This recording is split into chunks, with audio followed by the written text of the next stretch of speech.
वहीं दुबई में बने पहले हिंदू मंदिर में यूएई के मंत्री ने दीप जलाकर उसका उद्घाटन किया। ये मंदिर दुबई के वर्शिप विलेज का हिस्सा बन गया है, जहां पहले से ही कई चर्च और गुरुद्वारे मौजूद हैं। और अब इस कड़ी में हिंदू मंदिर का भी नाम जुड़ गया, जिसकी शुरुआत यूएई के कैबिनेट मंत्री शेख नाहयान बिन मुबारक अल नाहयान ने मंदिर में दीप प्रज्वलित कर की। इस अवसर पर मंत्रोच्चार के साथ मंदिर में पूजा अर्चना भी की गई। मंदिर के उद्घाटन पर यूएई में भारत के राजदूत भी मौजूद रहे। यहाँ और भी मंदिर है, लेकिन ये मंदिर बहुत भव्य मंदिर है, जिसमें कि करीब 16 डिटीज गुरु ग्रंथ साहब भी हैं। मंदिर का ज्यादातर हिस्सा संगमरमर का बना है। मंदिर के स्तंभों का डिजाइन गुजरात के सोमनाथ मंदिर से प्रेरित है, जबकि शिखर हिंदू मंदिर की नागर शैली जैसा दिखाई पड़ता है, जो पूरी तरह पीतल से बना है। सफेद दीवारों पर बेहद खूबसूरत नक्काशी की गई है। दुबई के इस मंदिर में स्थापित देवी देवताओं की मूर्तियों को जयपुर, कन्याकुमारी और मदुराई के कारीगरों ने तराशा है। मंदिर की छत पर पीतल की सैकड़ों घंटियां लगाई गई हैं। प्रार्थना सभागार में गुलाबी रंग का एक 3D कमल पुष्प भी दिखाई देता है। हिंदू मंदिर में लगातार मंत्र और श्लोक पाठ किया जा रहा है, जिसके लिए 14 पुजारियों को भारत से बुलाया गया है। इसे बनाने में करीब 550 करोड़ रुपए खर्च हुए हैं। इस मंदिर में डिजिटल लाइब्रेरी और वैदिक भाषा भी सिखाई जाएगी। फिलहाल मंदिर में प्रवेश के लिए पहले से बुकिंग करवानी होगी और QR कोड के जरिए एंट्री मिलेगी। वहीं थाईलैंड में एक सिरफिरे ने दिल दहला देने वाली वारदात को अंजाम दिया। उसने एक चाइल्ड केयर सेंटर पर अंधाधुंध फायरिंग की। हालांकि जब फायरिंग शुरू हुई तो लोगों को लगा जैसे पटाखे चल रहे हो, लेकिन बाद में पता चला कि कोई अंधाधुंध गोलियां चला रहा है, जिसके बाद अफरा तफरी मच गई। लोग अपनी जान बचाने के लिए इधर उधर भागते नजर आए। यही नहीं, कुछ लोग तो अपने बच्चों को गोद में लिए चीखते चिल्लाते और मदद की गुहार लगाते दिखे। जब गोलियां चलनी बंद हुई तो चारों तरफ लाशें बिखरी पड़ी थी। लोग अपने बच्चों और रिश्तेदारों की मौत का मातम मना रहे थे। ये घटना उत्तर पूर्व थाईलैंड के शहर नांगबुआ लम्फू की है, जबकि यहाँ हुए गोलीकांड में 24 बच्चों समेत कुल 35 लोगों की जान चली गई। बताया जा रहा है कि इस वारदात को अंजाम देने वाले शख्स का नाम पन्या खमरब था, जिसने बाद में खुद को भी गोली मार ली। लेकिन खौफ का सबब ये कि हमलावर पन्या खमरब ने 35 लोगों और अपनी ही जान नहीं ली, बल्कि उसने इस जघन्य वारदात को अंजाम देने के बाद अपनी पत्नी और मासूम बेटे को भी मार डाला। बताया जा रहा है कि 34 साल के पन्या खमरब के सर पर लोगों की जान लेने का फितूर सवार था, जिसकी बानगी है ये तस्वीरें। थाईलैंड मीडिया की माने तो वहशी पन्या खमरब ने 2 साल के बच्चे को भी नहीं बख्शा। वो ऐसे गोलियां चला रहा था मानो खून की नदियां बहाना चाहता हो। हमलावर पन्या खमरब दोपहर के वक्त चाइल्ड केयर सेंटर में दाखिल हुआ। तब वहाँ लंच चल रहा था। उसने पहले स्टाफ पर गोलियां दागी। इसके बाद वो एक बंद कमरे में जबरदस्ती घुसा। यहाँ बच्चे सो रहे थे, जिन पर गोलियां चला दी। यही नहीं, उसने गर्भवती महिलाओं को भी मार डाला। रिपोर्ट्स के मुताबिक हमलावर पन्या खमरब पूर्व पुलिस ऑफिसर था। ड्रग्स के एक केस की वजह से उसे नौकरी से निकाल दिया गया था। इसके बाद वो फुल टाइम ड्रग स्मगलर बन गया। एक बार उसे गिरफ्तार भी किया गया था। वो केस अब भी कोर्ट में चल रहा है। माना जा रहा है कि नौकरी से निकाले जाने की वजह से ही खमरब ने फायरिंग की इस सनसनीखेज वारदात को अंजाम दिया। थाईलैंड में गन कल्चर कुछ सालों में तेजी से बढ़ा है। यहाँ बंदूक रखने वालों की तादाद दक्षिण एशिया के बाकी मुल्कों की तुलना में काफी ज्यादा है। इसके साथ ही क्राइम रेट में भी इजाफा हुआ है। 8 फरवरी 2020 को भी थाईलैंड में एक सिरफिरे ने यहाँ के मशहूर टर्मिनल 121 शॉपिंग मॉल में फायरिंग की थी। लेकिन थाईलैंड की सरकार ने ना तो गन कल्चर को रोकने की कोशिश की और ना ही लोगों को जागरूक करने का प्रयास किया। यही वजह है कि एक बार फिर थाईलैंड में गोलियों की आवाज से मौत का सन्नाटा पसर गया। इस सनसनीखेज वारदात के बाद थाईलैंड के प्रधानमंत्री ने फेसबुक पोस्ट कर घटना पर अफसोस जाहिर करने के साथ कार्रवाई का भरोसा दिलाया। लेकिन प्रधानमंत्री प्रयुत चान ओचा ये नहीं बोल पाए कि ऐसी वारदातों पर लगाम लगाने के लिए उनकी सरकार क्या कर रही है, जबकि सबको पता है कि यहाँ अवैध हथियारों का धंधा फल फूल रहा है। और केरल में 2 बसें आपस में टकरा गई। केरल के पलक्कड़ जिले में भीषण सड़क हादसा हुआ। यहाँ स्कूली बच्चों को पिकनिक पर ले जा रही बस और केरल परिवहन निगम की बस की टक्कर में 9 लोगों की मौत हो गई, वहीं 38 लोग घायल हो गए। छत्तीसगढ़ के दुर्ग में साधुओं की बेरहमी से पिटाई का वीडियो सामने आया है। यहाँ भीड़ ने बच्चा चोरी के शक में साधुओं को जमकर पीटा। मौके पर पहुंची पुलिस ने जब साधुओं को बचाने की कोशिश की तो भीड़ ने उन पर भी हमला किया। अहमदाबाद में वंदे भारत ट्रेन दुर्घटनाग्रस्त हो गई। वंदे भारत ट्रेन मुंबई से अहमदाबाद जा रही थी जब ट्रैक पर भैंसों का झुंड सामने आ गया। इस हादसे में ट्रेन के इंजन को काफी नुकसान पहुंचा।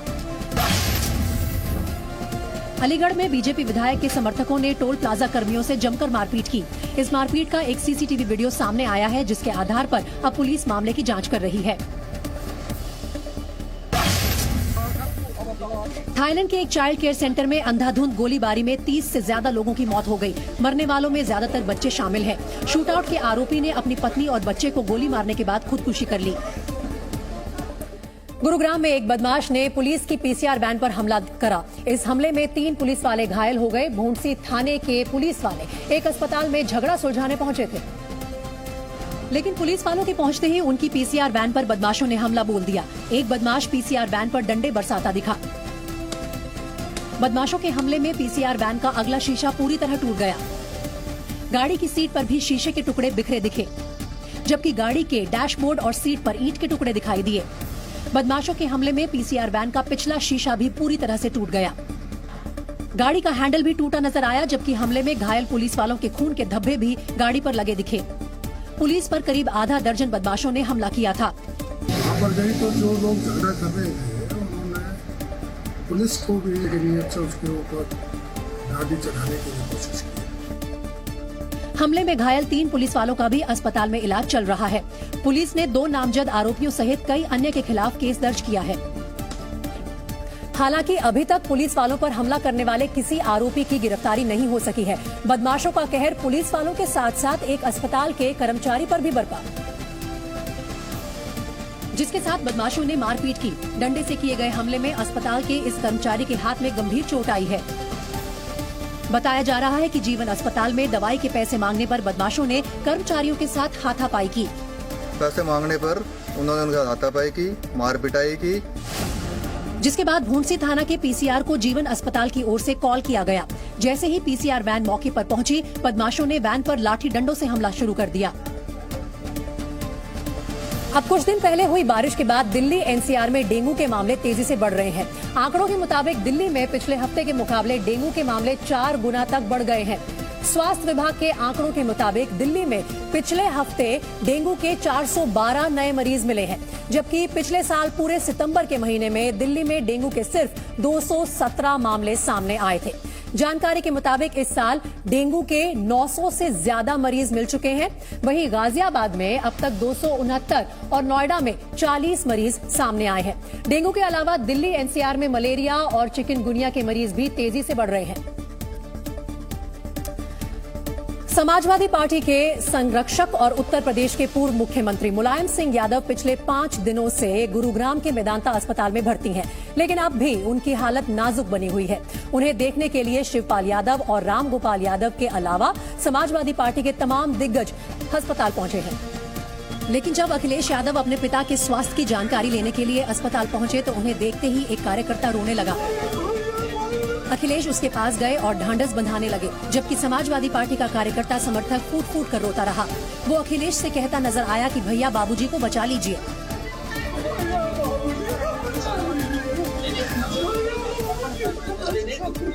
अखिलेश ने समाजवादी पार्टी कार्यकर्ता को समझाने की कोशिश की और कहा कि वो ठीक हो जाएंगे। मुलायम के गुरु नत्थू सिंह यादव के बेटे और उनके बेहद करीबी रहे सुभाष चंद्र यादव की माने तो उनके स्वास्थ्य में पहले से सुधार है। उनकी तबीयत स्थिर है और मैं भी परमपिता परमेश्वर से प्रार्थना करता हूँ नेताजी जल्द स्वस्थ होकर हम लोगों को शीघ्र आशीर्वाद प्रदान करें। जबकि गुरुग्राम के मेदांता अस्पताल ने ताज़ा हेल्थ बुलेटिन जारी किया, जिसके मुताबिक उनकी हालत गंभीर है और वो अभी भी आईसीयू में ही है। दरअसल रविवार को मुलायम की यूरिन इन्फेक्शन के साथ ही ब्लड प्रेशर की समस्या काफी बढ़ गई थी। उन्हें सांस लेने में भी तकलीफ हो रही थी, लिहाजा आईसीयू में शिफ्ट किया गया था। लेकिन अब तक उनकी हालत में कुछ खास सुधार नहीं देखा गया है। यही वजह है कि मेदांता अस्पताल में कार्यकर्ताओं की भीड़ जमा होने लगी, जिसके बाद रामगोपाल यादव ने निर्देश जारी करते हुए कहा कि समर्थक अस्पताल न आएं, क्योंकि इससे मरीजों और डॉक्टरों को परेशानी होती है। दूसरी तरफ मुलायम सिंह यादव के पैतृक गांव इटोली में लोग उनके अच्छे स्वास्थ्य और लंबी उम्र के लिए पूजा पाठ कर रहे हैं। मुलायम सिंह यादव का पूरा परिवार इटावा के सैफई से पहले फिरोजाबाद जिले के इटोली गाँव में ही रहता था। यहाँ उनके रिश्तेदार भी हैं और पुराने दोस्त भी, जो उनके जल्द ठीक होने की कामना कर रहे हैं।